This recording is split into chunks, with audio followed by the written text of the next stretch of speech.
हैं कि जिस तरह से एक मुस्लिम नौजवान को महाराष्ट्र सदन में रोटी खिलाई गई रोजे की हालत में, क्या ये मुनासिब था? हमारे साथ मौजूद हैं अंसार रजा साहब, जिन्होंने इस मसले पे कोर्ट में एक पिटीशन फाइल की है। उनसे जानने की कोशिश करते हैं कि वो इस पूरे मसले को किस तरह से देखते हैं और क्यों इन्होंने कोर्ट में जाने की कोशिश की। अंसार साहब, सबसे पहले तो जो आपके यहाँ बहस हो रही है, मैं बीजेपी के लोगों से और कांग्रेस के लोगों से और जेडीयू के लोगों से इतनी गुजारिश करूंगा कि जिस इंसान का साल भर में 1 महीने का मौका मिलता है, उसका रोजा बर्बाद हो गया है, उस पर न बहस करके ये अपनी सीटों पर बहस कर रहे हैं।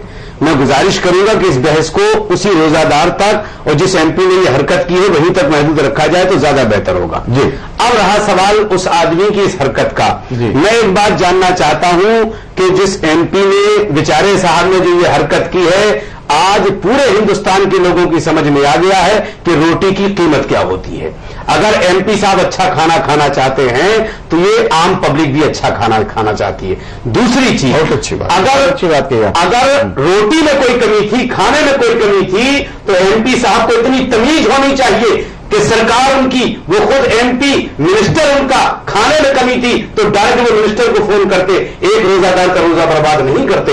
जानबूझ करके वो बच्चा कहता चला जा रहा है मैं फास्ट से हूं, मैं रोजे से हूं, मेरा रोजा खराब मत कीजिए। बाकायदा तौर पर क्लिपिंग की गई है, मीडिया को साथ ले जाकर के ये तमाशा करवाया गया है। मैंने जो पिटीशन फाइल की है उसमें 4 मुतालबे मैंने रखे हैं। हुकूमत हिंद से मैंने सबसे पहला मुतालबा ये रखा है कि दोनों ऐवानों के चेयरमैनों से गुजारिश है कि ये जो 11 एमपी हैं, इन लोगों को संसद जैसे पवित्र मंदिर में रहने का हक नहीं है, तिहाड़ जेल के लाएगी इनके जैसे लोग हैं जिन लोगों ने ये हरकत की है। दूसरी पिटीशन में मुद्दा मैंने रखा है कि जो सिटिंग जज हैं हाईकोर्ट के, उनसे इसकी जांच करवाई जाए, इन लोगों को गिरफ्तार करवाया जाए और शिवसेना के बाद उद्धव ठाकरे साहब ने जो सपोर्ट इनका किया है, ऐसी पार्टी को तो हिंदुस्तान में रहने का भी हक नहीं है, इसका सिंबल छीन लेना चाहिए जो ये हरकत की गई है। और पार्लियामेंट में ये कहा जा रहा है कि बगैर इजाजत के बहस की इजाजत नहीं है, कत्लेआम करवाना चाह रहे जानबूझ करके। सिर्फ मकसद ये है कि महाराष्ट्र में इलेक्शन आने वाला है, हिंदू मुस्लिम का दंगा करवाया जाए। ये तमाम चीजें चल रही हैं, चाहे प्रवीण तोगड़िया का बयान आप उठा करके देख लीजिए, अशोक सिंघल का बयान ले लीजिए। एक बात बताइए, जैसा विजय गुप्ता कह रहे हैं और जैसे और लोग भी बात कह रहे हैं कि शायद उस आदमी को ये पता नहीं था कि ये मुसलमान लड़का है। एक बात सुन लीजिए। दूसरी बात ये कि विजय गुप्ता ने भी कहा कि ये एक स्पॉन्टेनियस एक एक्शन था, कोई सोचा समझा जिसमें फैसल साहब सोची समझी साजिश के तहत किया गया है। आप अभी चले जाइए महाराष्ट्र सदन, क्या वहां सीसीटीवी कैमरा लगा हुआ है जिसमें ये सारी क्लिपिंग दिखाई जा रही है? ये बाकायदा तौर पर कैमरा लेकर के गए हैं और प्लानिंग के साथ ये तमाम चीजों का। और जहां तक साहब विजय गुप्ता साहब कह रहे हैं कि किसी के चेहरे पर नहीं लिखा, जैसा उद्धव ठाकरे ने भी कहा है, वो अपनी नेम प्लेट दिखा रहा है कि मैं मुसलमान हूं, मैं रोजे से हूं। क्या ये लोग बहरे थे, इनको सुनाई नहीं दे रहा था? कितना पवित्र महीना चल रहा है, मुसलमान का बच्चा कह रहा है मैं रोजे से हूं। ये अपने जोश में, इतनी गुंडागर्दी में इतने बेहोश हो चुके थे कि उसकी आवाज भी नहीं सुनाई दी। चलिए विजय गुप्ता से पूछ लेते हैं। विजय गुप्ता जी ये कह रहे हैं, मौलाना अंसार रजा, इन्होंने इसके इशू पे कोर्ट में पिटीशन दायर की है, जानने की कोशिश की कि इस तरह की चीजें कैसे हुई, कैसे वहां पे कैमरा भी मौजूद था और किस तरह से ये 11 एमपी, कोई एक लोग नहीं थे, 11 एमपी, अगर उनको कोई शिकायत थी तो रोटी अगर खराब थी तो रोटी खाने का और अच्छी रोटी खाने का हक सारे लोगों को, इस बात को सांसदों को समझना चाहिए। दूसरी बात ये कि ये इस तरह का मामला हुआ तो कहीं ना कहीं सोची समझी तरीके से हुआ था, सरकार उनकी है, वो चाहते थे सेंट्रल गवर्नमेंट में फोन करके इसका को दिखवा सकते थे। ये सारी चीजें ना करके उन्होंने कैमरे के सामने इस तरह से एक मुस्लिम नौजवान को ह्यूमिलिएट किया। कैसे आप कहते हैं? बाद में उसको उद्धव ठाकरे उसको जस्टिफाई कर रहे हैं, सामना में उसके समर्थन में लेकर आ रहा है, फिर भारतीय जनता पार्टी उसको कैसे उससे किनारा कर सकती है? देखिए, एक तो महाराष्ट्र सदन जो है ये कांग्रेस की सरकार जो महाराष्ट्र में है उसके अंतर्गत काम करता है, उनके अधिकार क्षेत्र का मामला है। महाराष्ट्र सदन का जो पूरी जुडिक्शन है वो मुख्यमंत्री महाराष्ट्र का IRCTC का है, वहां जो रेलवे मंत्रालय के अंतर्गत आता है, जिसके मंत्री अगर आपको ना मालूम है तो बता दूं नितिन गडकरी है। वो लोग सीधी बात है, नितिन गडकरी के सामने की बात है ये। अरे आप मुझे अपनी बात कहने दीजिए, बोलिए। महाराष्ट्र सदन में महाराष्ट्र की सरकार का राज है, ना कि किसी और सरकार का। पहले नहीं देखिए मैं आपसे बार-बार कह रहा हूं कि IRCTC के अंदर आता है, महाराष्ट्र सरकार के अंदर। ये तो आप बार-बार नहीं बता रहे हैं। IRCTC जो है वो रेलवे मिनिस्ट्री के अंदर है, वो रेलवे के अंदर आता है। फैसल साहब जी, नहीं ये मसला विजय गुप्ता जी, नहीं ये मसला महाराष्ट्र सदन का है, ना कांग्रेस का है। आप इतना मेरी बात सुन लें। अजय कुमार कुछ कहना चाह रहे हैं, सुन लीजिए। आप ये मसला ना कांग्रेस का है, ना महाराष्ट्र सदन का है, ना रेलवे का है। ये मसला सिंपल सीआरपीसी और आईपीसी का है कि एक सरकारी मुलाजिम पे ऑन ड्यूटी हासिल हुआ है, एफआईआर दर्ज कराएं। होम मिनिस्ट्री तो आपकी है। ये बिल्कुल आपने ठीक कहा। बस आपने बात ठीक खत्म कहा। करें इसको। इससे क्या मतलब है? अच्छा, इसका मतलब यह है कि वो इंसान अगर रोजे से ना होता तो उसको थप्पड़ मारा जाता तो माननीय मेंबर ऑफ पार्लियामेंट आप अपनी बात पहले उचित होता है। विजय गुप्ता कुछ कह रहे हैं जी, मेरी बात को सुन लीजिए। देखिए विजय गुप्ता जी आपके पास वापस आएंगे। अली अनवर से जान लेते हैं। अली अनवर साहब, यहाँ पे अजय कुमार बैठे हैं, सीनियर जर्नलिस्ट। वो ये कह रहे हैं कि ये मामला पूरे तौर पे आईपीसी और सीआरपीसी का है। एक सरकारी मुलाजिम पे काम के दौरान, ड्यूटी के दौरान उसके साथ हाथापाई की गई, तो सीधे तौर पे उससे के खिलाफ जो लोग थे उसमें उनके खिलाफ एफआईआर क्यों नहीं हुई? क्या कहते हैं आप अली अनवर साहब? सरकारी मुलाजिम नहीं है।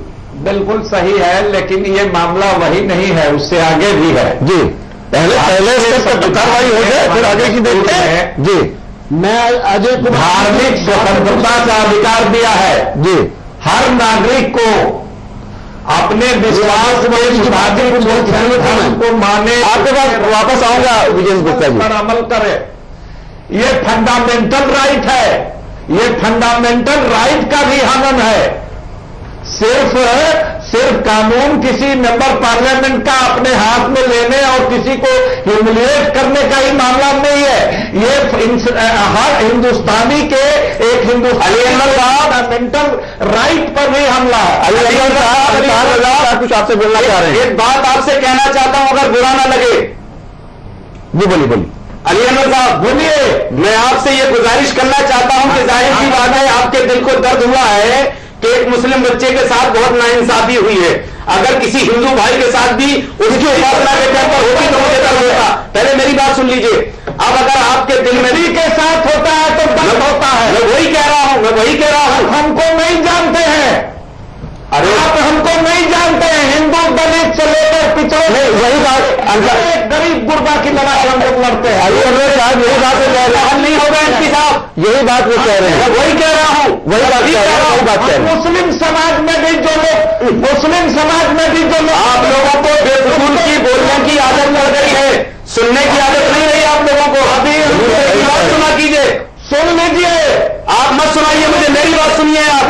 अगर आपको इतना दर्द है तो आप उठिए हमारे साथ। पब्लिक हम आपको देते हैं। महाराष्ट्र सदन के सामने धरने पर आप बैठिए कि जब तक इलेक्शनों को गिरफ्तार नहीं किया जाएगा आप नहीं उठेंगे, तब हम जेल से छुड़ा के लाया। अली अनवर साहब, अभी हमने 40 लोगों को मक्का के जेल से छुड़ा के आप सही बात कह रहे हैं। आपने 40 लोगों को जाति करता है तो उसके भी खिलाफ ठीक है, आपने अपनी बात 40 कही। लोगों को मक्का के जेल से 1 साल तक लड़ाई लड़ते उनको अली अनवर साहब एक मिनट यहाँ पे आप हमारे प्रयास से अली अनवर साहब आपने 40 लोगों को मक्का से छुड़ाया, ये एक अच्छी बात है। आपने बहुत इसमें बड़ा रोल, के लिए भी दर्द रखते हैं। आपने एक अच्छा काम किया। भी दर्द रखते हैं। लेकिन एक बात सुन लीजिए अली अनवर साहब, नहीं सुनेंगे, नहीं सुनेंगे।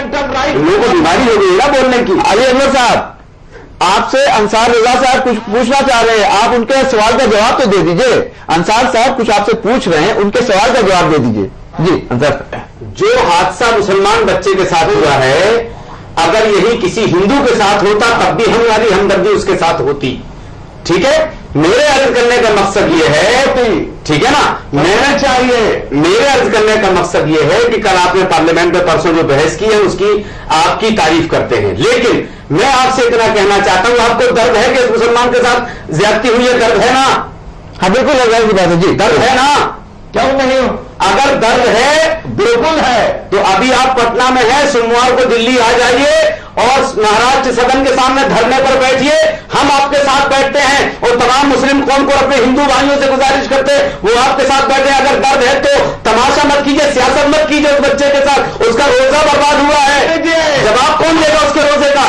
आपसे सर्टिफिकेट लेने की जरूरत नहीं है। बस बात तो यही है ना, इसीलिए पूरी मुस्लिम कौम ने आप लोगों को लीडर नहीं माना है।